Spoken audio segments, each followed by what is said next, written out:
오늘은 그 신구약 중간사를 좀 나누겠습니다. 말라기 선지자부터 세례 요한이 등장하기까지 400여 년의 시간이 존재합니다. 근데 여러분 구약을 읽다 그 신약에 들어가면 저는 갑자기 붕 뜬 느낌이 들어요. 연결성이 없잖아요. 그러니까 전혀 다른 세계로 들어가는데 설명도 없고 정보도 없어요. 조금은 좀 당혹스럽습니다. 그 중간사 기간에는 세계사 관점에서는 중요한 일들이 많았잖아요. 기독교의 관점에서는 예수님을 보내기 위한 또 하나님의 준비 기간으로 또 이해하면 될 것 같아요. 많은 분들이 그 중간사를 공부할 기회가 적어요. 뭐 자료도 제한적이고 또 이 부분을 전공한 학자도 없어요. 뭐 신학교에서 뭐 간단히 스치고 지나가는 정도였으니까 별도로 공부를 해야 하는 부분입니다. 근데 중간사에 대한 연구는 쉽지 않은 게 자료가 제한적이기 때문에 그래요. 그나마 또 불확실한 내용도 많고. 이 중간사를 연구할 수 있는 자료는 정해져 있습니다. 요세푸스 사곤하고 개혁 성경의 다니엘서, 카톨릭 성경의 마카비상, 헤로도토스의 역사, 이 범주에서 벗어나질 못합니다. 중간사에 들어가면 우리 바사, 페르시아라고 그랬죠? 바사의 초대왕 고레스는 바벨론에 의해 또 포로로 끌려와 있던 사람들에게 자국으로 돌아가도 좋다는 또 칙령을 발표해요. 그래서 또 유대인들을 귀향합니다. 그때 귀한 자의 수는 적었어요. 그러나 그들이 와서 예루살렘 성전을 또 재건하고 또 서기관이 하나님의 말씀을 또 가르치기 시작합니다. 그러니까 헬라의 알렉산더 대왕은 또 짧은 시기에 또 페르시아를 정복해요. 그리고 이집트의 알렉산드리아를 비롯해서 많은 도시를 점령하면서 또 건설합니다. 또 그 도시에다 자기 이름뿐만 아니라 헬라의 이름으로 또 지명의 이름들을 바꾸기 시작합니다. 근데 이런 개명 작업은 로마 시대도 마찬가지였어요. 먼저 메대 바사가 중간기 시작이니 거기서부터 큰 그림을 한번 그려보죠. 그러니까 메대 바사, 나중에 이제 페르시아라고 명명하죠. 그러니까 BC 536년에 고레스가 바벨론을 멸망시키잖아요. 그러니까 바벨론 포로였던 유대인들이 또 고향으로 돌아가도록 또 칙령을 발표하고 또 그 반면에 그 이전에 바벨론의 느부갓네살 왕은 바벨론 성의 대공사로 많은 노역자와 장인들이 필요하잖아요. 그래서 피정복민들을 이주시켜서 활용했습니다. 그리고 그동안 피정복 민족을 동화시켜서 정체성을 말살시켰어요. 그러나 메데 바사의 고레스는 이 정반대의 정책을 채택합니다. 그러니까 피정복 민족들을 자치 형식을 통해 다스리는 어떤 정책을 시행했던 거예요. 또 그 결과 유대인들은 수르바벨과 에스라 인도로 또 예루살렘에 돌아오고 또 자유로운 또 신앙생활을 하게 됩니다. 또 제2성전을 완성하고 에스라 시대 이후에는 서기관들이 또 백성들에게 또 율법을 가르칠 수가 있었어요.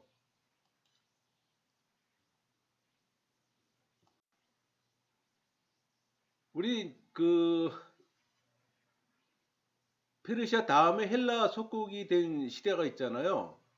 그러니까는 마게도냐 빌립이 헬라 제국의 또 기초를 놓고 원래 헬라는 도시국가였어요. 근데 빌립이 통폐합을 시킨 겁니다. 근데 그 빌립이 갑자기 죽자 그 아들인 알렉산더가 짧은 시간에 지중해를 비롯한 모든 근처의 나라를 다 점령합니다. 그 알렉산더는 땅만 정복할 뿐만 아니라 인간의 정신까지 정복하려고 시도했어요. 왜? 그의 스승 아리스토텔레스의 철학적 영향을 받았기 때문에. 그는 헬라 문화가 제국의 모든 사람에게 또 영향을 미치게 하기 위한 또 정책을 펴나갑니다. 근데 알렉산더가 죽자 후계자를 지명하지 않았어요. 그래서 헬라 제국은 또 네 장군에 의해 또 분할됩니다.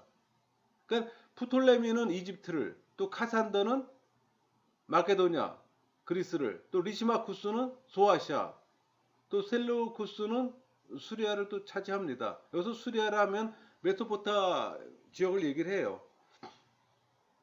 또 유대 지역을 놓고도 그 프톨레미와 셀루쿠스가 또 경합을 벌입니다. 그래서 BC 285년에 또 프톨레미 수중으로 들어갑니다. 알렉산더 제국은 헬라 시대라고 우리 보통 얘기를 하는데, 그래서 헬라의 알렉산더 얘기를 하는데, 이 알렉산더 대왕은 그 BC 356년 그 마케도니아 필라스 태어나갖고 13살 때부터 그리스의 대학자 아리스토텔레스에게 수학합니다. 그때부터 또 아버지가 나라를 비울 때는 섭정을 하고, 또 아버지 빌립 2세가 암살되자 뒤를 이어서 BC 336년에 또 왕위를 올라요. 그가 왕위를 올라서 13년간 전쟁을 누비다가 바벨론에서 32살의 나이로 열병으로 죽습니다. 근데 우리 흔히 알렉산더의 이 페르시아 침공에 대해서는 다니엘서에서 정확하게 4번 그 예언되어 있습니다. 다니엘서 2장, 7장, 8장, 11장. 여러분들이 한번 시간 내서 한번 찾아보세요. 알렉산더 전쟁 시작은 그 마케도니아 남쪽 그리스를 먼저 통일합니다. 그리고 바다로 올라오는 페르시아 함대를 맞이해서 지중해 그 시브노스 전투에서 승리하면서 시작되고, 그 알렉산더는 BC 334년 봄에 그 3만 5천 명의 군사를 인솔해 페르시아 원정길에 오릅니다. 첫 전투가 그가 그 다이라넬스 해협을 건너서 소아시아를 통과했던 그 페르시아의 총독들과 전투였어요. 근데 그 전투에서 승리를 합니다. 그리고 군대를 둘로 나누어서 휘하의 그 팔미노 장군에게 그 나스킬림에 있는 국고성을 공격하도록 하고 자신은 또 사대를 점령해요. 그 알렉산더는 해안 도시를 점령해 올라가며 길기리아의 수도 다소에 도착합니다. 다소는 그 사도 바울의 고향이기도 하잖아요. 그러니까 페르시아의 또 다리오 왕은 파죽지세로 밀려오는 알렉산더를 보고만 있을 수 없자 또 군대를 모아서 이수스에 도착을 해요. 알렉산더는 또 수리아 관문을 지나 무리안 드루스에 도착하는데, 그 적군이 자신의 후방에 있다는 걸 알고 또 군대를 돌려 기병대로 적 후방을 또 공격해서 승리합니다.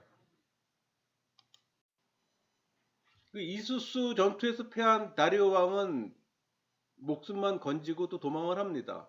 뭐 가족들과 또 나라 국고는 또 다 빼앗기고. 그러나 알렉산더는 다리오 왕을 추적하지 않아요. 원래 가고자 했던 남쪽으로 방향을 돌려서 또 해안을 따라 두로로 또 내려옵니다. 그래서 시돈과 비블로스, 정화적도 항복해요. 그러나 두로인들은 그 바다에 섬을 만들어 놓고 도시를 그 섬에다 만들어 놨기 때문에 외부의 공격에 좀 자유로웠어요. 또 그들은 지중해 교역상 헬라인들의 가장 또 심각한 그 경쟁자이기도 합니다. 해상 무역을 하는 사람들이기 때문에. 그러니까 이 지상에서 섬을 공격하기 어려워서 알렉산더가 7개월간 그 육지하고 섬을 연결하는 뚝을 쌓아요. 그래서 뚝을 쌓은 다음에 이제 BC 332년 7월에 이제 두로를 함락합니다. 근데 사실 알렉산더의 목표는 이집트였어요. 그 가는 도중에 이제 뭐 두로나 시돈, 또 마지막 남은 이 피니키아인들의 그 가사가 또 극렬히 저항하고, 또 알렉산더는 그 두루에서 사용했던 공성 무기를 사용해서 또 2개월간 공격해서 또 가사를 점령합니다. 그 당시 점령 때 가사의 남자들은 모두 죽임을 당하고 여자와 아이들은 포로로 끌려갑니다. 그러니까 이후에 이 지역은 또 다른 사람들이 와서 살게 되고, 그러니까 그 알렉산더가 가는 코스가 이 이스라엘 지역이잖아요. 근데 이 가나안 땅에 들어갈 때부터 이스라엘을 계속 괴롭혀 왔던 그 블레셋의 주요 도시들이 다 사라집니다. 이때 이제 완전하게 역사 속에 사라지는 거예요. 그 알렉산더 군대는 가사에서 그 BC 332년 겨울을 지냅니다. 그리고 이집트로 내려가요. 근데 그 당시 이집트는 이미 페르시아에 점령 당하고 있었 상태이기 때문에 쉽게 또 무혈 입성합니다. 그 이집트를 점령하고 다시 기술을 돌려서 이스라엘을 지나 두로와 다메섹을 거쳐 유브라데 강과 티그리스 강을 건너 니느웨 아래에 있는 이 가우가멜라 이 전투에서 페르시아는 BC 331년에 대패합니다. 그때 다리오는 카스피해로 도망을 가고 또 그곳에서 부하들에게 또 살해당합니다. 그러니까 알렉산더는 페르시아의 수도 바벨론과 수산, 또 페르세폴리스를 점령하고 계속해서 페르시아의 모든 영토를 정복해요. 그러니까 인더스강 북부를 장악하고 남쪽으로 내려와 게르로시아 그 사막에서 또 극심한 고통을 당하고 귀환합니다. 돌아온 알렉산더는 이 바벨론에서 열병에 걸려서 BC 323년 6월에 32세 나이로 사망을 합니다. 그러니까 알렉산더 대왕이 죽고 나서 죽기 전에 그 상속자를 지명하지를 않았어요. 그러다 보니까 이제 각자 밑에 있는 휘하 장군들이 서로 자기가 대왕의 후계자로 싸웁니다. 그래서 이들을 디아도코이라고 얘기를 해요. 후계자들이라는 얘기입니다. 5명의 인물들은 카산도, 리시마쿠스, 안티고누스, 셀루쿠스, 프톨레미예요. 이 중에 안티고누스는 셀루쿠스에게 정복당해 나중에 네 나라가 됩니다. 그래서 이들 전쟁은 한 40년간 지속돼요. 또 그런 이야기가 다니엘서 11장 4절에 또 언급되어 있습니다. 그 알렉산더 대왕의 정복으로 이 그리스 문화와 동방 문화가 또 융합돼요. 그게 이제 헬레니즘 시대입니다. 그러니까 헬라인이나 이방인을 할 거 없이 한 구성원이 되는 세계주의가 또 강조되는 겁니다.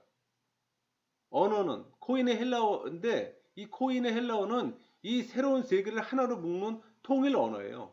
그러니까 그 당시 새로운 세계의 공통 언어가 된 겁니다. 종교는 혼합주의가 되는 거고 그래서 뭐 제우스, 말뚝, 발 이름만 다를 뿐이지 또 하나의 신으로 여기게 됩니다. 알렉산더 자신은 이집트가 믿는 신이 태양신이잖아요. 그래서 아몬의 아들을 지칭해 자신이 태양의 아들이며 살아있는 신임을 또 주장했어요. 또 그것이 유대인 공동체에게는 또 혼합주의는 큰 도전이잖아요. 그게 또 초대교회 위에 생겨난 또 영지주의 또 뿌리가 됩니다. 그러니까 알렉산더 이후에 유대인에게는 헬라 세계 이론이 될 것인지 유대인으로 남을 것인지에 대한 질문을 또 갖게 되는 겁니다. 이제 그러니까 알렉산더 이후 네 개로 나눠지잖아요. 그 중에 하나가 이제 프톨레미인데 이 프톨레미는 그 애굽 지역을 이제 통치하는 겁니다. 그러니까 한 BC 320년에서 306년까지 그 시대를 지금 언급하는 건데 알렉산더 대왕 죽고 나서 제일 큰 싸움의 원인이 두 가지가 있는데 두 부류가 있는데 그 제국을 그대로 유지하자는 편과 그러니까 빌립 3세를 섭정하고 있는 페르디카스, 안티고누스와 또 제국을 분할하자는 각 지방 총독들 사이에 이제 싸움이 벌어지는 겁니다. 그러니까 분할을 주장하는 그 대표적인 인물은 이집트의 프톨레미고 또 프톨레미는 자신을 밀어내려는 그 안티고누스에게 그 이집트를 방어하기 위해 먼저 이스라엘을 공격합니다. 그래서 장군 니카도를 앞세워서 육로로 진격하고 자신은 바다로 진격해서 BC 320년에 이스라엘 땅을 완전 점령을 해요. 왜 이스라엘을 했냐면 이게 그 중요 관통 도로예요. 그러니까 꼭지점입니다. 아시아, 유럽, 아프리카를 연결하는 꼭지점이에요. 그러다 보니까 굉장히 중요한 땅입니다. 이스라엘이. 그래서 이스라엘 먼저 공략을 하는 겁니다. 그러니까 알렉산더 왕가를 섭정하고 있던 페르디카스가 그때 죽어요. 그래서 같이 그 동역자였던 안티고누스가 또 정권을 장악하고 또 그의 아들 데메트리우스는 또 기존의 그 알렉산더 왕조 지지자들 핍박합니다. 그 중에 대표적인 칼디아의 유메네스와 또 동료 장군들에게 또 자기가 왕의 칭호를 갖고 핍박을 하는 거예요. 그러니까 이 핍박으로 바벨론 지역의 셀루쿠스가 그 이집트로 망명을 갑니다. 그러니까 영영 망명 가는 게 아니라 임시로 가 있는 거예요. 그리고 또 이 안티고누스와 그의 아들 이 데메트리우스는 BC 315년에 그 나일강을 진격해서 싸움 한 번 하지 않고 프톨레미가 지배하고 있던 영토를 되찾습니다. 그래서 BC 그 312년에 이 안티고누스는 군사들을 이끌고 또 이스라엘 영토를 진격해요. 이때 프톨레미는 이스라엘 지역에 있는 모든 요새를 헐고 또 사마리아와 예루살렘에 있던 많은 유대인들을 포로도 끌어다가 애굽에 이집트에다 정착시킵니다. 그러니까 예루살렘 성전을 안식일에 점령했지만 유대인에게 또 우호적이에요. 또 많은 유대인들을 이집트로 데려가고 이때 바벨론 지역의 셀루쿠스는 또 바벨론으로 돌아가서 동방 사람들을 선동해 또 안티고누스에게 또 반역을 합니다. 그러니까 프톨레미는 BC 305년에 이르러 그 스스로 자기가 프톨레미 1세 소테르라고 칭하고 이집트 왕이 되는 거예요. 이제 네 명의 장군 중에 하나가 이제 애굽 중심으로 해서 프톨레미라는 왕국을 지금 만드는 겁니다. 그리고 자기가 초대 왕이 되는 거예요. 또 이집트인들은 기존에 있던 이집트인들은 그를 독립 이집트 왕국의 또 파라오로 또 인정하고 또 그의 후손들이 BC 30년 로마 공화정에 의해 멸망될 때까지 300년을 이집트의 또 통치자로 군림합니다. 그러니까 프톨레미는 더 이상 헬라의 일개 장수가 아니에요. 왕입니다, 이제는. 그때 이제 이스라엘 지역은 한 120년간 프톨레미 왕조의 통치를 받아요. 근데 여러분 프톨레미가 이제 그 2세, 프톨레미 2세 때 가장 중요한 작업이 이루어지는데 히브리어를 알지 못하는 그 유대인들을 위해 구약 성경을 헬라어로 번역하는 70인역이 탄생합니다. 우리 septuagint라고 그랬죠. 이 70인역 헬라어 성경은 예수님과 사도 바울 당시에도 주로 사용되었어요. 그러니까 이스라엘에 거주하는 이 유대인들은 이 프톨레미 왕조 시대에 또 비교적 또 평화롭게 또 번영을 누립니다. 비록 이집트 중앙 정부에 조공을 바치긴 하나 정치적인 평화와 어떤 행정권, 사법권을 모두 가진 이 대제사장 책임하에 또 자치권을 또 누리게 됩니다. 그러니까 유대인들은 이 대제사장을 중심으로 프톨레미 1세 때 파괴되었던 또 예루살렘 성벽을 다시 재건하고 또 가뭄과 포위 속에 그 급수가 그 가능한 또 수로 시설 공사도 합니다. 그러니까 프톨레미 왕조 시대에 유명했던 대제사장으로는 시몬, 오니야, 도비아라는 사람이 있어요. 또 프톨레미 왕조 왕들에 대한 예언은 다니엘서 11장 5절에서 17절에 기록되어 있습니다. 근데 다니엘서에는 그냥 남방과 북방으로 표기이기 때문에 이 프톨레미 1세, 2세, 3세, 4세 이렇게 구분이 안 돼 있어요. 그래서 이 부분은 아무리 혼자 1000번 읽어도 내용을 알 수가 없어요. 왜 그렇게 표기되어 있기 때문에. 그래서 이 다니엘서 같은 경우는 읽더라도 설명을 들어야 되는 겁니다. 300년간 이집트를 통치하잖아요, 프톨레미가요. 근데 그 프톨레미 왕조의 마지막 왕이 여러분이 잘 알고 있는 그 유명한 클레오파트라 7세입니다. 여러분 역사 속에 클레오파트라는 많아요.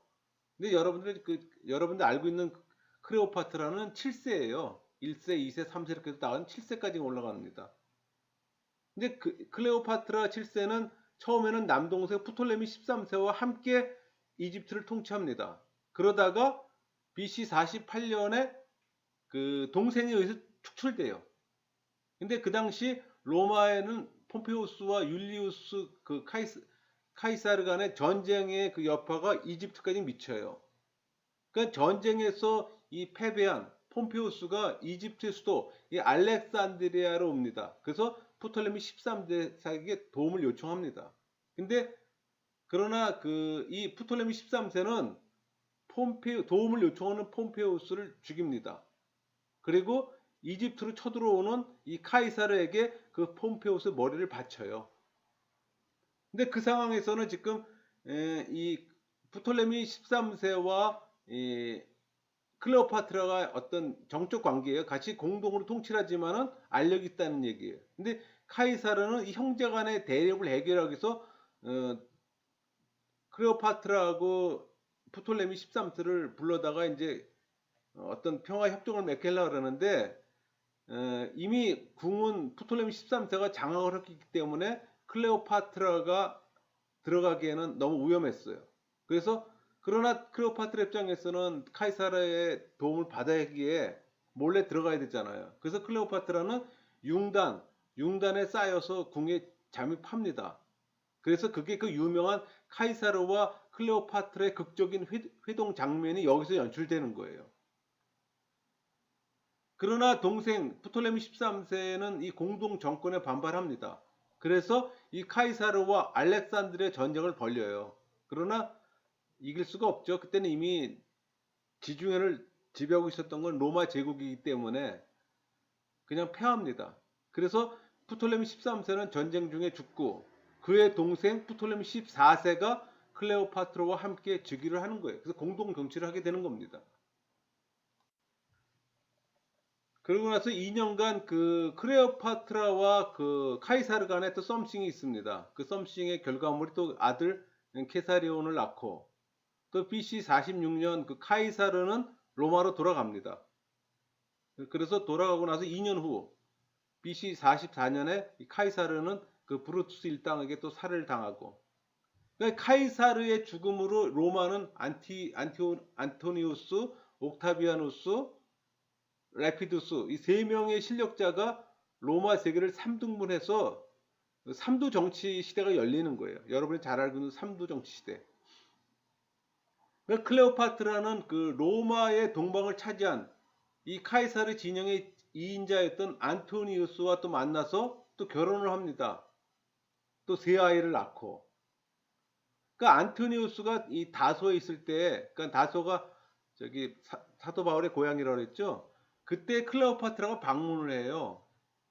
그래서 그 다소의 시민들이 그 클레오파트라를 기념하기 위해서 이 클레오파트라가 들어오는 그 문을 만들어 줍니다. 이 사진 속의 이 그림이에요. 지금도 남아 있는 겁니다. 다소에 가면은 이걸 만들어 줘요. 이걸로 인해서 그 다소가 그 있는 사람들 로마 시민권을 얻게 되는 거예요.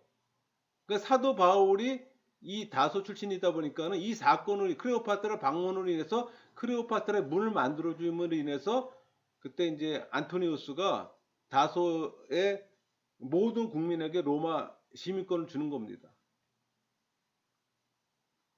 또 그 후에 안토니우스는 정복진 수리와 뭐 키프로스, 아르메니아, 뭐 리비아 등 많은 점령지를 또 클레오파트라에게 넘겨줘요. 그리고 자신의 무덤을 이집트에 만들어 달라는 이 안토니우스의 유언장이 공개되면서 또 로마인들은 또 분노를 하고 또 여기에 기름 부은 것은 당시 그 삼두 정치 한 세력이었던 옥타비아누스의 여동생 옥타비아가 이 안토니우스의 부인이었습니다. 그러니까 이런 클레오파트라 관계가 되니까 당연히 또 그녀와 이혼하게 되잖아요. 이걸로 인해서 이제 완전히 이제 적이 되는 겁니다. 그러니까 결국 이집트에서 클레오파트라와 사랑에 빠져서 로마로 돌아오지 않고 있던 안토니우스와 또 로마의 권력을 쥔 옥타비오누스 간의 전면전을 피할 수가 없게 되는 거죠. 또 이집트와 로마의 운명을 건 BC 31년에 이 악티움 해전, 그 유명한 해전에서 이 클레오파트라의 이집트군과 안토니우스의 연합군은 옥타비아누스 군대에게 대패합니다. 그 패전한 이집트는 또 로마의 속국이 되고 이 사건으로 인해서 클레오파트라와 안토니우스는 또 자살을 합니다. 그러니까 클레오파트라라는 이집트 이 프톨레미 왕조의 마지막 왕이 되는 거예요. 이렇게 해서 또 역사 속에 사라지는 겁니다. 그러니까 BC 312년 이 유다 지역을 놓고 이집트와 수리아가 경합을 벌이다가 프톨레미 2세가 들어서면서 완전히 그의 손안에 들어갑니다. 이때 이제 가장 주목할 만한 일은 이 알렉산드리아에서 이집트 프톨레미 2세의 명령에 의해서 이 70인역이 헬라어로 번역되었다는 사실이에요. 근데 여러분 이 당시 그 알렉산드리아는 세계의 최고의 도시였어요. 문화 도시였습니다. 그러니까 세계에서 가장 큰 도서관이 알렉산드리아에 있었어요. 50만 권이 있었다 그러더라고요. 물론 나중에 그 알렉산드리아 그 도서관이 전부 화재로 인해서 소멸됩니다. 그 역사적 사건인데 굉장히 큰 사건이었어요. 근데 이 70인역은 헬라 문화권 내에 흩어진 유대인과 히브리어를 모르는 사람들에게 그 유대교를 전파하는 도구로서 큰 공헌을 했습니다. 또 신약에서 인용된 이 구약 성경이 70인역에서 왔다는 사실만으로도 이 70인역이 신약 시대에 얼마나 많은 영향을 줬는지 알 수가 있어요.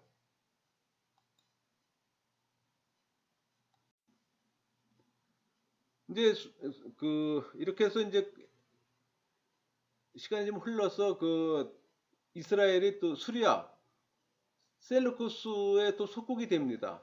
그 다니엘서 11장이 그 배경이에요. 그러니까 로마가 세력을 얻기 시작할 무렵 이 수리아는 이집트와 싸워서 승리합니다. 또 그러므로 해서 유다 땅도 자연히 또 수리아 손에 들어가고, 그러니까 수리아 왕 셀루쿠스 4세는 유대인에게 또 유화 정책을 펴요. 또 얼마 지나지 않아 또 재무장관에게 또 암살당하고, 또 그의 동생 안티오쿠스 에피파네스 4세죠. 이 사람 또 왕이 됩니다. 근데 이 사람은 원래 로마의 볼모로 12년 동안 잡혀 있다 온 자예요. 굉장히 악한 자입니다.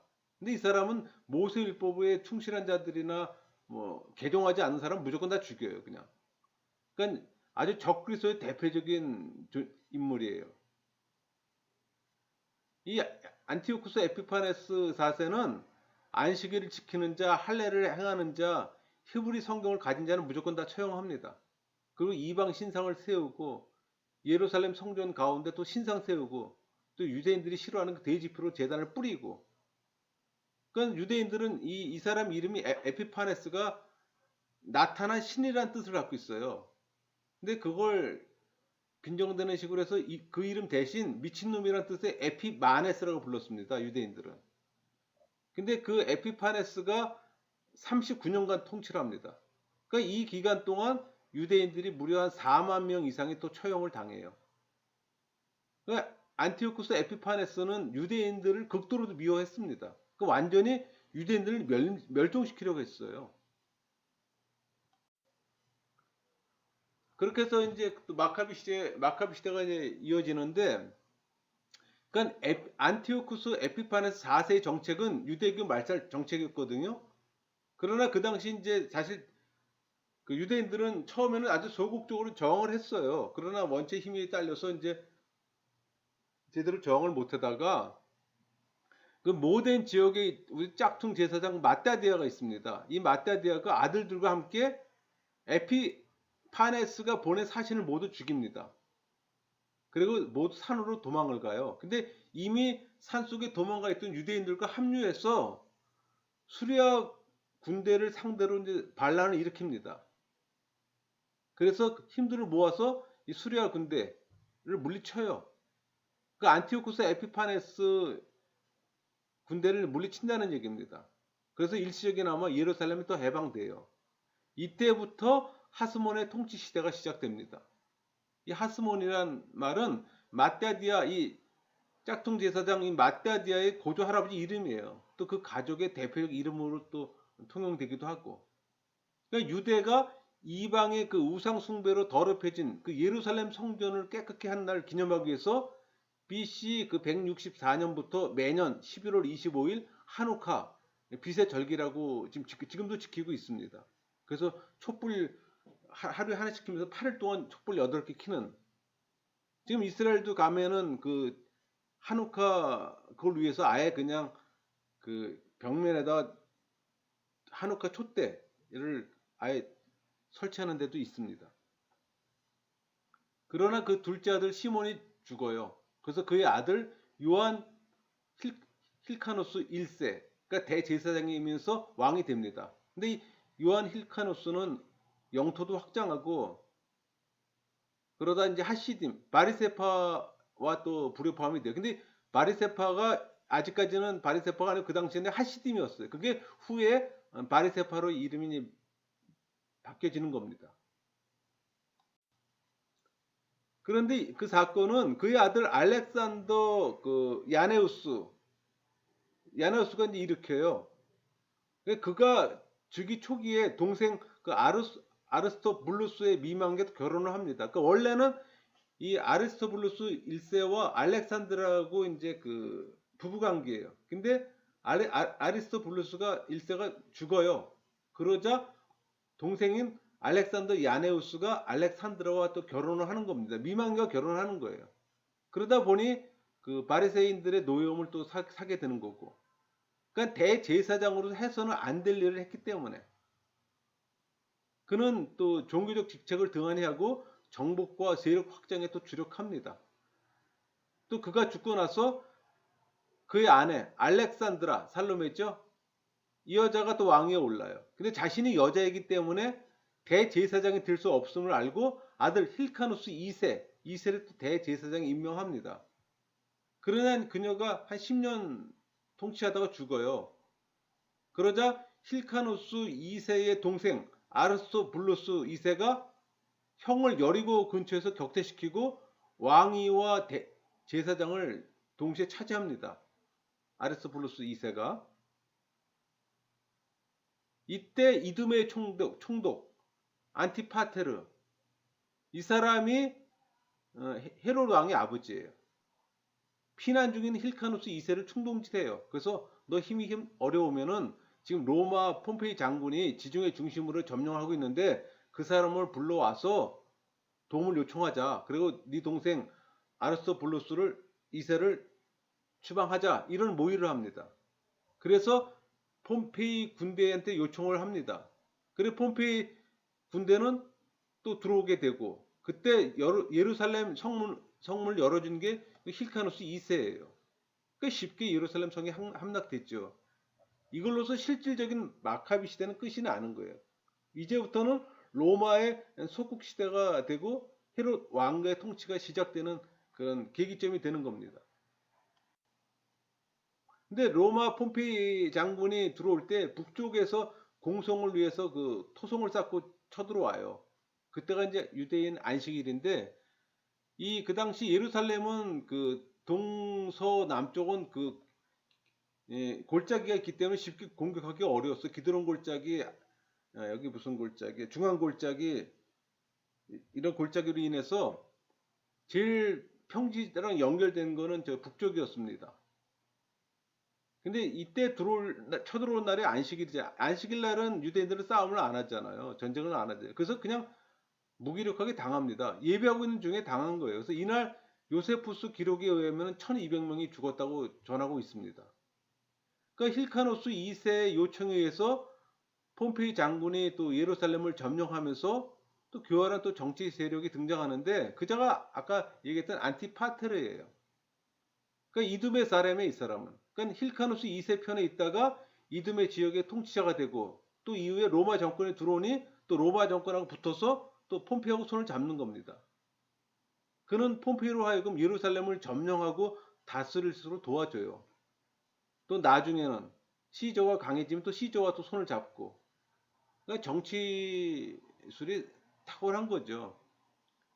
이후에 안티파트의 아들 헤롯이 이제 로마 사람들에 의해서 유다 왕으로 등극합니다. 또 이 헤롯은 아버지 못지않게 또 교활해요. 유대 사람들을 교묘한 방법으로 세금 걷어들이고 또 로마에게 충성 다하지만 또 유대인에게는 악명 높은 자입니다. 근데 헤롯은 이 산헤드린 자격을 격화시키는데 이 산헤드린 구성 요인이 대부분 사두개인들이었어요. 그러니까 그는 이 산헤드린과 대세장 직분까지 격화시킵니다. 한편으로는 또 바리새인들과는 좋은 관계를 유지해요. 그러니까 헤롯은 예루살렘 성전을 다시 개축하는데 이는 그 유대인들에게 환심을 사기 위해서 성전을 개축하는 완성하지 못하고 죽어요. 그러니까 헤롯은 성격이 난폭하잖아요. 잔인하고 또 10명의 또 부인을 둡니다. 그러니까 이런 시대에 예수 그리스도가 메시아로서 그들에게 나타나신 거예요. 그러니까 유대인들과 예수님의 제자들이 유대인의 왕 예수님을 생각하게 된 배경이 여기 있는 겁니다. 그러니까 유대인은 이집트 프톨레미 왕조와 그 수리아의 그 셀루쿠스 왕조 지배를 번갈아가면서 받아요. 그러다 마침내 독립을 쟁취합니다. 그게 아까 얘기했던 그 BC 166년 마따디아가 이 마카비를 비롯해서 5 아들들과 봉기해서 셀루쿠스 왕조로부터 독립을 획득하는 거예요. 그 시몬의 자손들에 의해서 하스몬 왕조가 시작됩니다. 그러다 BC 63년 로마에 정복돼 또 하스몬 왕조는 끝나고, 이 표에서 보면은 제가 유다 마카비 1, 요나단 2, 시몬 3, 요한 힐코누스 4, 알렉산더 브루스 1, 세가 5, 알렉산더 야네우스 6, 이렇게 7, 8 써놨잖아요. 요거 이제 그 왕권이 어떤 정치력에 그게 내려오는 그걸 좀 표기하기 위한 겁니다. 우리가 좀 헤롯을 좀 잠깐 집중 조명할 필요가 있는데요. 헤롯은 또 신약에 또 같이 연결되잖아요. 그래서 헤롯이 시작한 그 배경을 좀 알 필요가 있어요. 그 헤롯을 집중적으로 좀 조명하면은, 헤롯 왕조는 그 이스라엘과 그 인접 지역을 그 BC 55년경부터 AD 93년까지 통치합니다. 헤롯 왕조가. 근데 헤롯 대왕은 BC 37년에서 4년까지예요. 그러니까 이스라엘 영토의 통치권을 가졌던 그 안티파테르의 그 둘째 아들로 태어납니다. 그러나 헤롯 왕가의 창시자예요. 또 예수님 탄생할 때는 분봉왕이었고, 그 25세 때 갈릴리 총독을 역임하고 BC 40년에 그 로마 황제 아구스토에 의해서 또 로마 분봉왕으로 임명됩니다. 또 이두메와 사마리아, 갈릴리 지역을 점령하고, 또 BC 37년 예루살렘을 함락시켜서 유대 왕으로 이제 군림하기 시작합니다. 그러니까 BC 63년 로마 장군 폼페이는 로마에게 전술적으로 중요한 이스라엘을 점령하고 또 수리아에 편입시켜요. 그 실질적으로 신약 시대 와서도 수리아 총독이 이쪽 이스라엘을 관장합니다. 안디옥과 다메섹까지 포함해서. 그리고 이스라엘을 동화시킬 목적으로 또 헬레니즘 문화를 이 지역에 유입시켜요. 그러니까 BC 44년 로마 황제 시저가 살해되는 그 어수선한 틈을 타서 또 이스라엘 지역에서는 힐카누스 2세가 또 BC 43년에 또 살해됩니다. 그 와중에 귀족들 사이에 또 알력 다툼이 벌어지고, 그러다 헤롯이 권력을 차지하게 되지만 하스몬 왕가의 아들 안티고누스가 팔티아 왕의 도움으로 또 헤롯을 몰아내요. 그러니까 헤롯은 로마로 또 피신합니다. 그래서 로마 가서 자기 아버지 헤롯 안티파테르 있잖아요. 자기 아버지와 친분이 있는 그 로마의 안토니우스와 옥타비아누스를 통해서 유대 왕이라는 칭호를 받고 또 BC 39년에 이스라엘로 돌아옵니다. 돌아올 때는 이제 로마 군대와 같이 오는 거죠. 그러니까 예루살렘 관문인 그 요파 항구로 들어와야 되는데 이미 적의 수중에 있었기 때문에 그쪽으로 못 들어오고 북쪽 항구 프톨레마이스로 이제 들어옵니다. 그래서 그쪽에 갈릴리 지역을 통치를 해요. 그리고 군대를 정비한 후에 또 곧바로 그 요파로 내려가서 또 빼앗습니다. 요파 항구를. 그리고 또 마사다를 향해요. 왜? 마사다에는 가족들이 영류돼 있었거든요. 또 가족을 구한 또 헤롯은 예루살렘으로 또 향합니다. 그러나 그때 로마군은 이 안티고누스에게 뇌물을 받고서 도와주러 왔던 군대가 또 공성을 멈춰요. 또 겨울 나기 위해서 요파 근처에서 또 해안에 또 머뭅니다. 그러니까 헤롯은 갈릴리로 돌아와서 갈릴리 지역에서 그 BC 39년, 38년 겨울 그 세포리스를 점령하고 마지막까지 동굴에 남아 강하게 저항했던 그 유대인들을 아르텔라에서 섬멸시킵니다. 그러니까 BC 38년에 로마군 마케루스 사령관이 또 헤롯을 지원하기 위해 출정합니다. 그러니까 BC 37년에 여름에 또 예루살렘 성은 함락되고, 이로써 100년간의 그 하스몬 왕조는 역사 속에 사라져요. 그러니까 헤롯은 그 예루살렘 공성이 지속됐을 때도 사마리아하고 미리암과 결혼해요. 왜? 그 아까 얘기했지만 헤롯은 이두메 출신이잖아요. 그러니까 정통성이 없는 거예요. 그러다 보니 하스몬 왕조의 그 마지막 공주가 그 미리암 있잖아요. 그 미리암과 결혼함으로 인해서 정통성을 갖는 겁니다.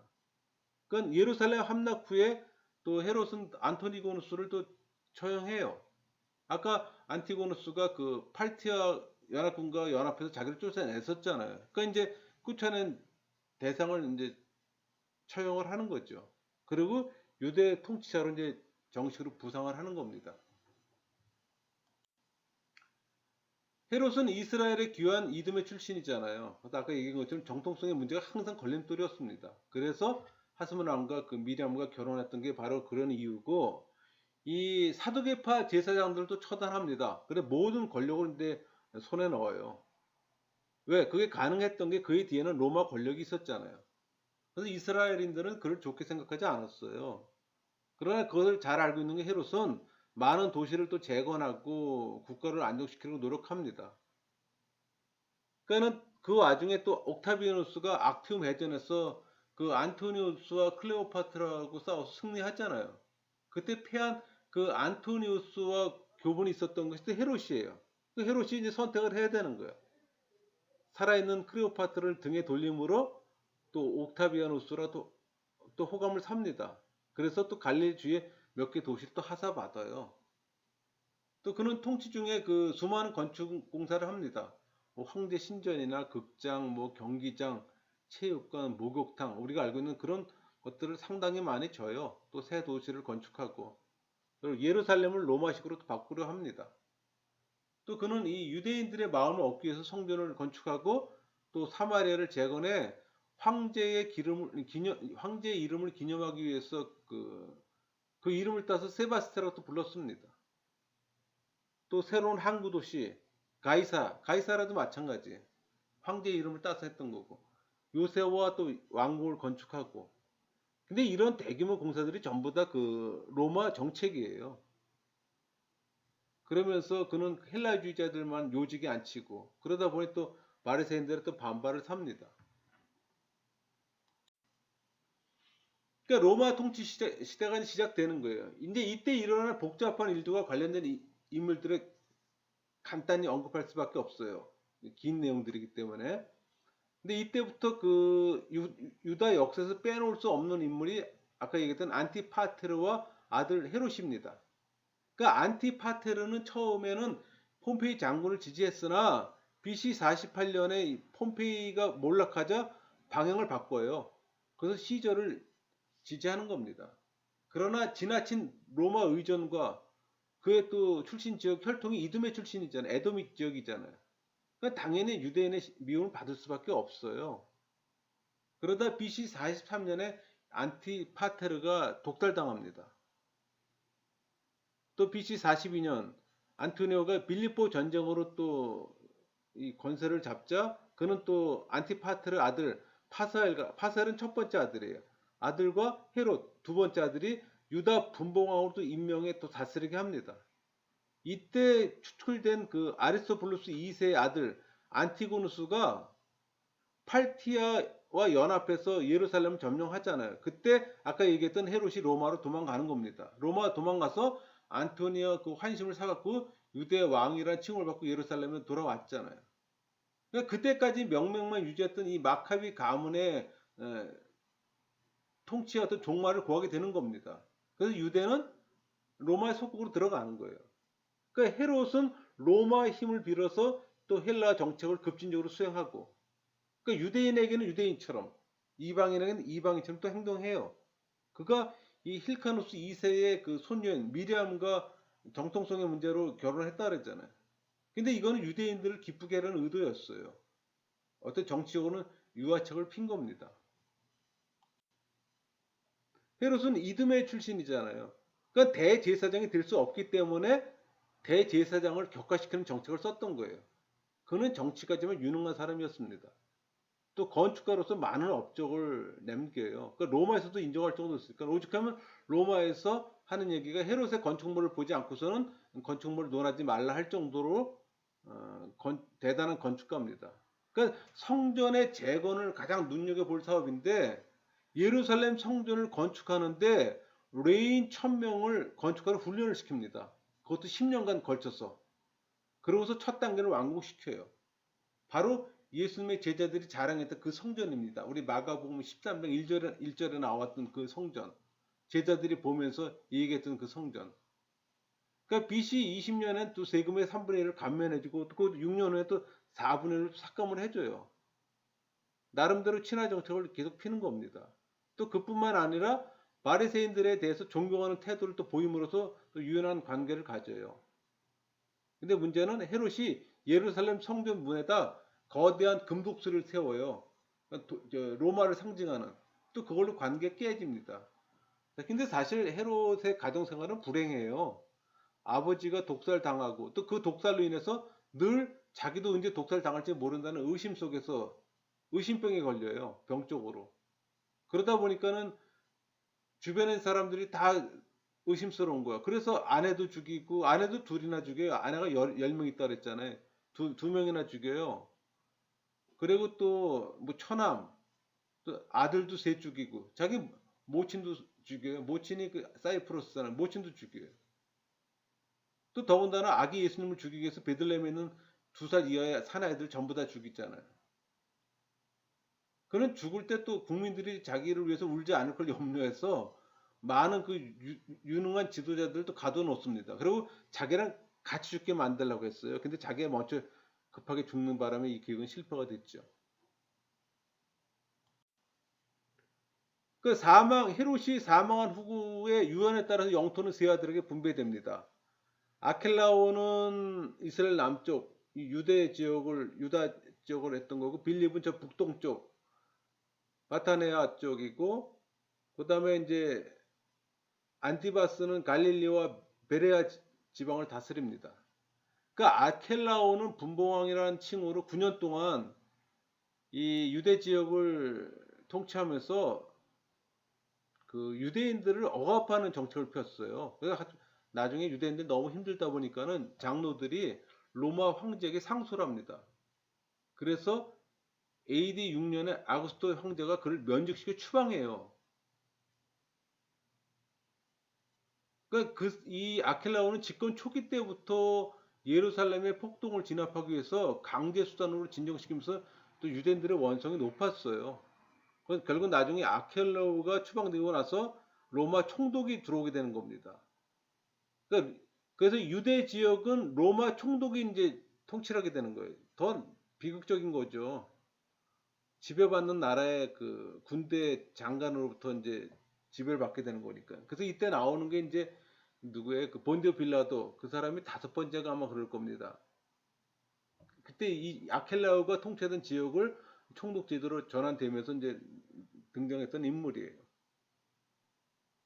반면에 빌립은 요단 동쪽의 상류 지역을 차지합니다. 그쪽 도 확장하고 또 수도 만들고 또 황제를 존경한다는 뜻에서 그 갈릴리 쪽에다가 가이사라 그 우쪽에 가이사라라고 불렀고 또 지중해는 그 지중해 연안에 있는 가이사라를 구별하기 위해서 가이사라 빌립보라고 이름을 명명합니다. 그러니까 우리가 단지역 저 우쪽에 있는 지역이 이제 가이사라 빌립보잖아요. 성수순례 많이 가는 곳. 그게 이제 이 헤롯이 빌립이 그때 건축하게 되는 겁니다. 또 빌립은 중용을 취했어요. 그래서 유연한 통치자로서 헤롯의 아들 중에서는 가장 온순한 사람으로 또 알려집니다.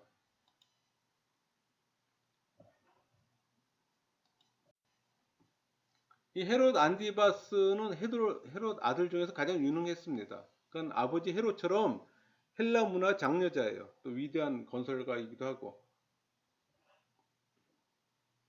가장 그 유명한 건설은 갈릴리 바다 서해안에 있는 디베라 도성입니다.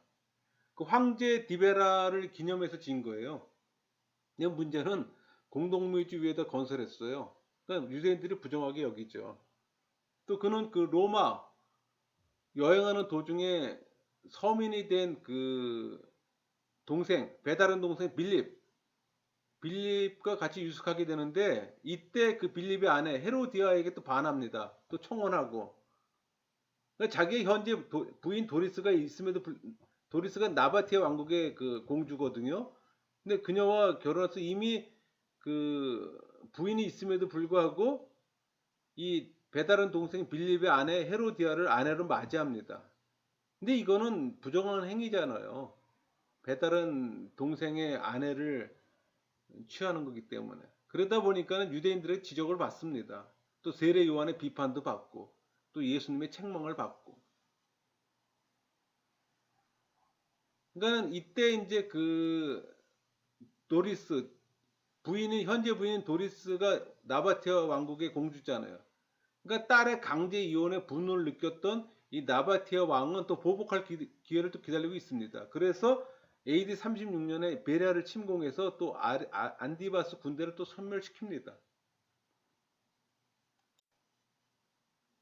그 AD 39년에 그 안티바스는 또 이미 이제 아내를 받아들였잖아요. 아내 헤로디아의 말을 듣고 로마에 가서 현재 분봉왕의 지위에서 보다 높아지기 위해서 간청하러 간 사이에 헤롯 아그리빠가 헤롯 아그리빠는 그 대헤롯이 죽인 그 아리스토블루스의 아들이에요.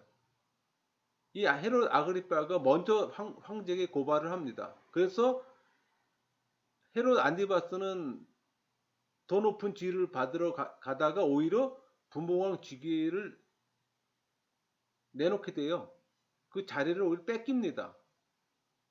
그래서 헤롯 아그리파 1세는 어떤 인물인가 하면 야고보를 죽이고 또 베드로를 체포하고 초대교회 지도자들을 괴롭혔던 사람이에요. 근데 그는 AD 44년에 죽고 그 아들 17세 때는 아그리파 2세가 즉위합니다. 근데 이때부터 사실 로마의 영토나 다름없이 통치받다가 AD 66년에 반란이 일어나서 로마도 전쟁을 합니다. 그러니까 네로의 죽음으로 유대인들은 또 자치 정권을 유지하나 또 AD 70년에 그 로마 티투스 장군에 의해서 또 예루살렘 점령을 당하잖아요. 그러니까 지금까지 성전 중심의 유대교는 또 종말을 구하게 됩니다.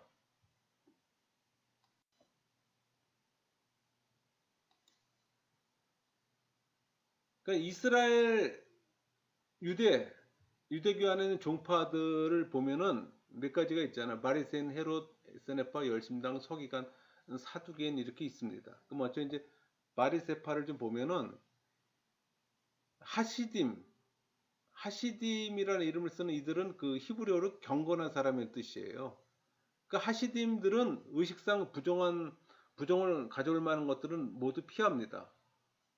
그들은 제사의 어떤 정결 문제나 음식 먹는 법, 뭐 안식일 계명 등 특별한 주의를 기울여요.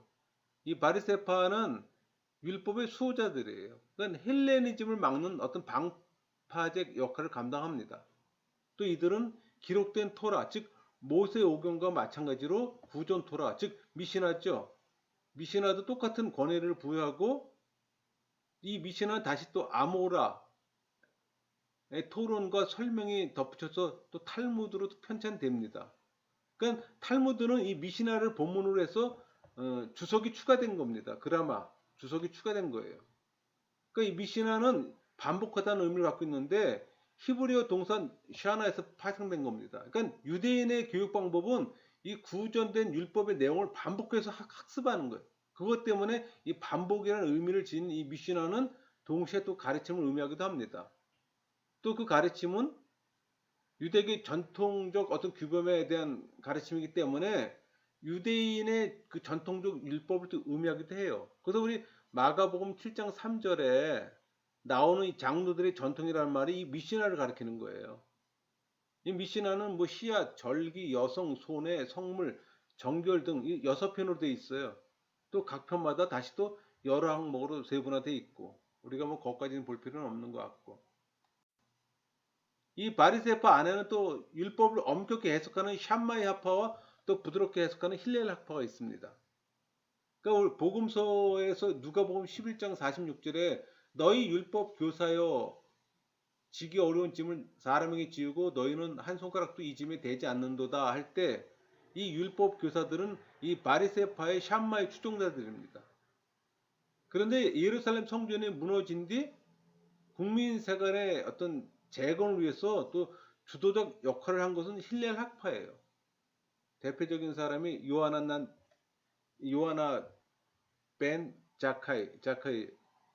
그러니까 미시나 주석, 그 말하라 그랬죠. 이 미시나 주석에 관한 최고의 주석은 이 라삐 오바다 베르티노르입니다. 이 사람이 쓴 거예요. 그의 그 미시나 주석은 알기 쉽게 또 정확하게 이해할 수 있는 히브리 문체로 표현되어 있어서 또 최고의 해석들로 또 인정을 하고 있습니다. 사두개파. 사두개란 그 다윗과 솔로몬 제사장이었던 사독 있잖아요. 사독의 후예란 뜻입니다. 근데 사실 그렇지 않아요. 이름만 도용했지 사독의 후예는 아니고 하스몬 왕조 그 비정통 제사장들입니다. 짝퉁 제사장들이에요. 그러니까 바리새인들이 그 중간 계층인 사람 반면에 이 사두개인들은 부유한 계층에 해당됩니다. 그러니까 막강한 세력을 갖고 있었던 제사장 계급을 대표하는 단체예요. 근데 이들은 기록된 톨의 권위를 인정하나 구전 율법의 권위를 인정하지 않았어요. 이 바리새파에게 그러니까 바리새파에게 어떤 그 율법의 신앙의 중심인데 반해서 이 사두개파는 신앙의 외곽이에요. 한마디로 종교인이에요, 종교인. 그러니까 그들 중에는 그 헬라의 영향을 받은 사람이 많았어요. 그래서 유대인들에게도 그 미움의 대상이 되기도 했습니다. 그래서 이 바리새파와 사두개파를 딱 구분해 놓으면은 간단해요. 역사가는 하나님의 예정을 인정하는 바리새파와 인간의 자유주의를 중시하는 사두개파. 종말론에서는 영혼의 불멸과 육체의 부활을 믿는 바리새파와 부활을 부인하는 사두개파.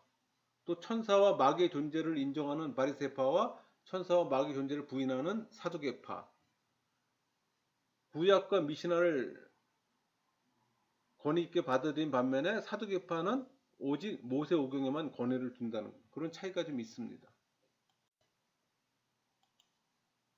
SN파, SNF파 뭐 부르기도 하죠. 고립주의자. 그러니까 성경에서는 그 SNF파에 대해서는 침묵해요. 이 SNF파의 그 말의 기원은 호시오스예요. 거룩한이라는 말에서 나왔습니다. 그래서 이들은 흰옷을 입어요. 또 독신을 강조하고 또 어떤 그룹에서는 자녀를 갖기 위해 결혼을 허락해요. 그러나 대개는 데려다 기릅니다. 그러니까 생활은 뭐 손 씻는 결례, 세례, 기도 등 수도원적 생활을 해요. 그 율법의 해석에 있어서는 바리새파보다 더 엄격합니다. 그러니까 세례 요한에 여기에 해당되는 사람이에요. 세례 요한의 어떤 생활이나 그 세례 의식 등이 이 SNF와 아주 밀접한 관계를 갖고 있습니다. 여러분 그 1947년에 쿰란에 사해사본 발견됐잖아요. 이 SNF파들의 기록물입니다. 이 SNF파의 회원이 되려면은 3년 동안 견습기를 거쳐야 합니다. 서약을 한 후에 세례를 받아야 하고 또 계급은 크게 네 가지로 나눠요. 제사장, 레인, 이스라엘의 자녀, 개종자들. 히포리투스에 의하면 그 역사의 과정에서 이 SN파는 네 파로 분열됐다고 합니다. 그 중에서 잘 알려진 것이 우리가 알고 있는 셀럽당, 열심당이죠. 근데 이 SN파의 신학은 그룹에 따라 좀 약간씩 달라요. 아까 네 개 파로 분열됐다 그랬잖아요. 그러니까 유일신 신앙과 또 열렬한 어떤 율법 연구, 은유적 해석 방법, 또 엄격한 안식일 준수, 또 육체의 부활을 믿었다고 또 전해집니다.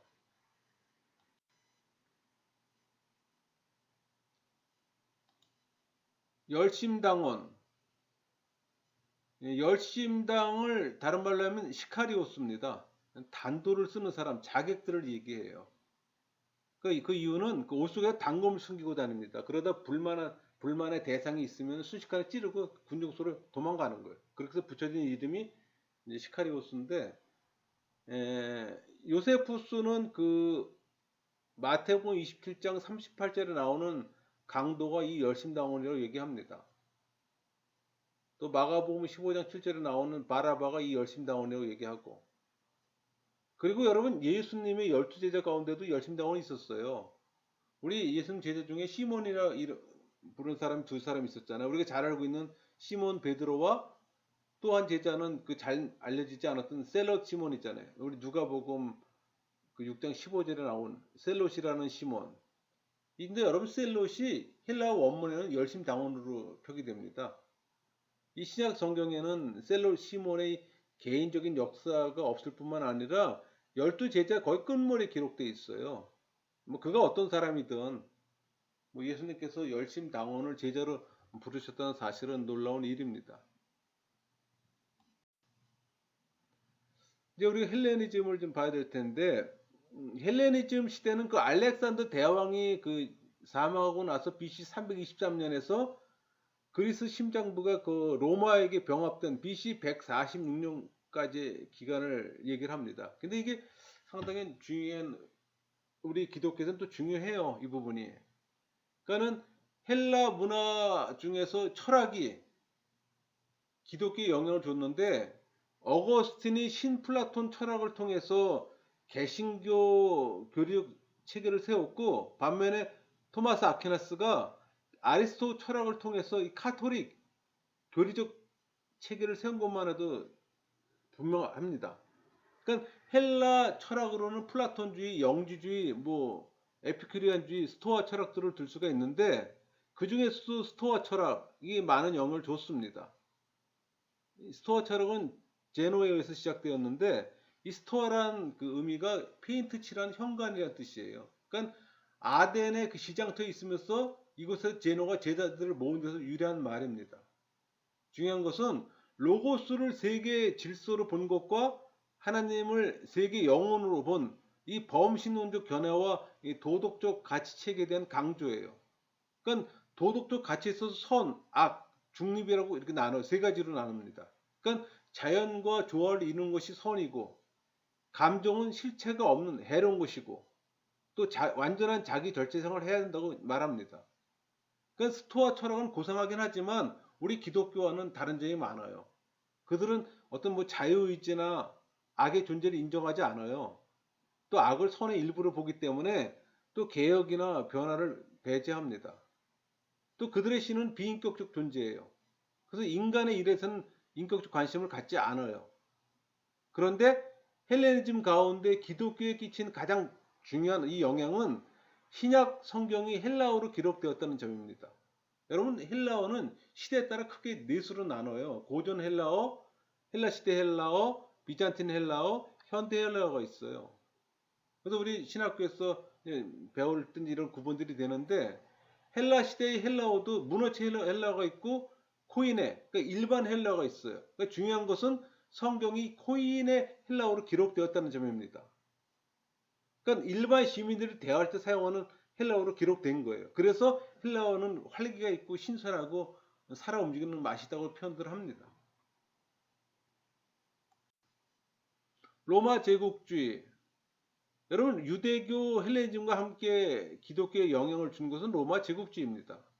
특히 그들의 이 법률과 제도는 초대교회에 큰 영향을 줬어요.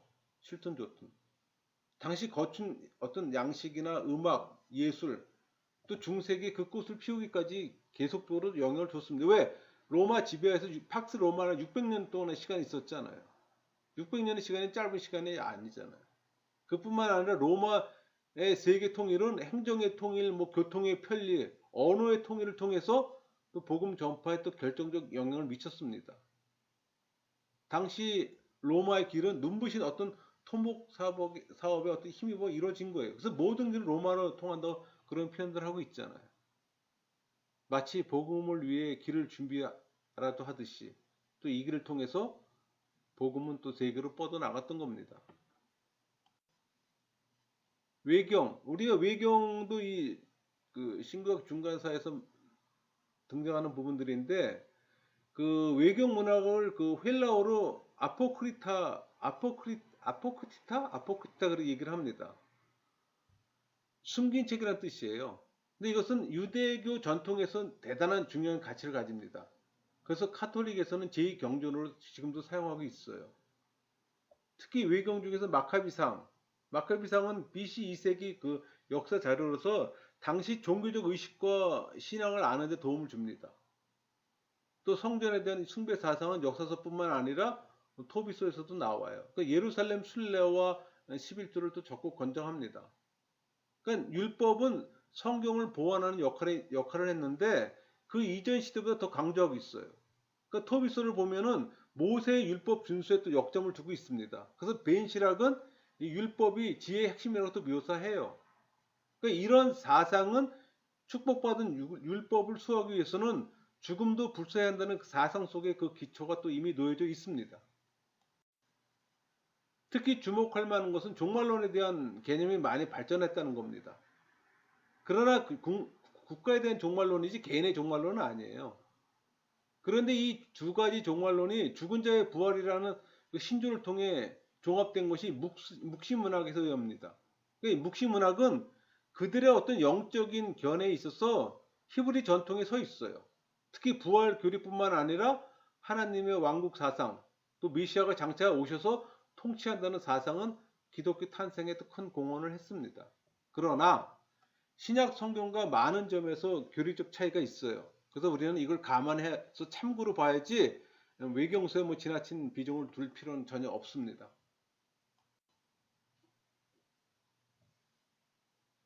예수 그리스도가 이 땅에 오실 때 그 사회적 배경을 우리 좀 알 필요가 있는데, 우선 크게 5개로 뭐 행정구역, 언어, 성전, 공예, 회당으로 구분하는데, 행정구역부터 좀 보면은 예수 그리스도는 로마 제국의 행정구역 내에서 오셨잖아요.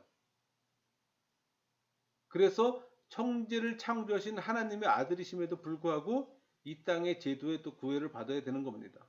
그러니까 로마 제국은 많은 종족과 민족들을 통일해 하나로 이 만드는 일에 성공하는 것처럼 보였어요. 어떤 구약의 인류 역사가 보여주듯이 더 이상 이 땅의 제국에게 소망이 있는 것은 아닙니다. 오히려 그 힘이 커질수록 죄만 더하다는 걸 우리는 경험했잖아요. 언어. 예수님께서 못 박히시던 그 십자가 꼭대기에는 명표가 있는데 히브리어, 라틴어, 헬라어로 기록되어 있습니다. 왜? 이스라엘이 여러 나라에 의해 통치를 받다 보니 자연스럽게 언어가 다양해지고 또 국제적인 통용어를 사용하는 나라가 되었던 겁니다.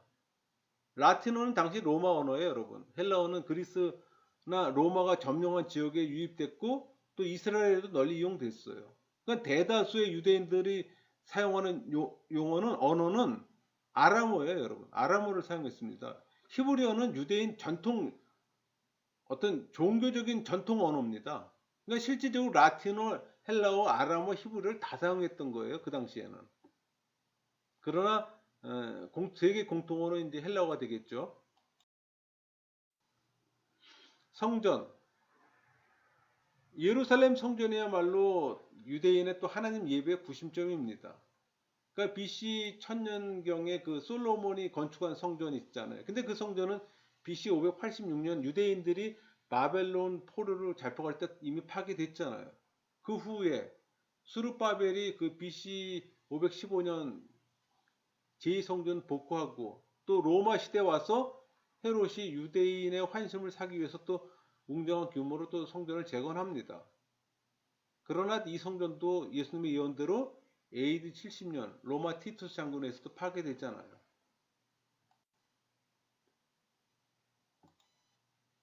공예. 그 종교적 문제와 아울러 이 법적 또는 어떤 민사상 이스라엘 최고의 법정으로 산헤드린 공예가 있잖아요. 이 공예의 우두머리는 대제사장이고 또 사소한 문제들은 또 자치권을 인정받았으나 주요 결정들은 또 로마의 또 검문과 또 조사를 받습니다. 회당. 유대인들은 당시 예루살렘 성전이 파괴되고 순례를 갈 형편되지 못한 사람들이 또 빈번하게 발생하자 또 회당을 만들기 시작했어요. 또 회당은 흩어진 유대인들의 회합 장소가 되기도 하고 또 말씀을 가르치는 장소잖아요. 그러니까 예수님과 제자들은 이 회당을 자주 찾아 활용했습니다.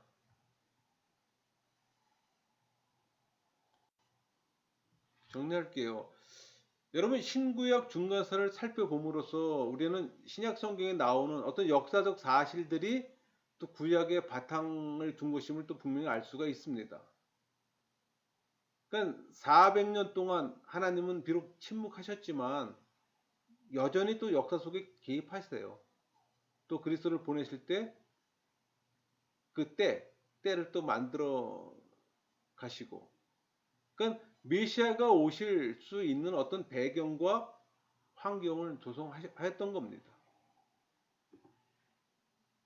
강의를 마치겠습니다.